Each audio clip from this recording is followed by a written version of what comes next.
idzie do...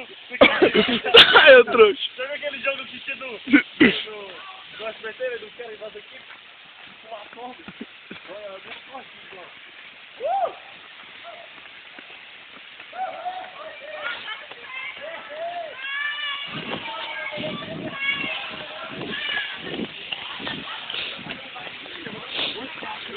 Não,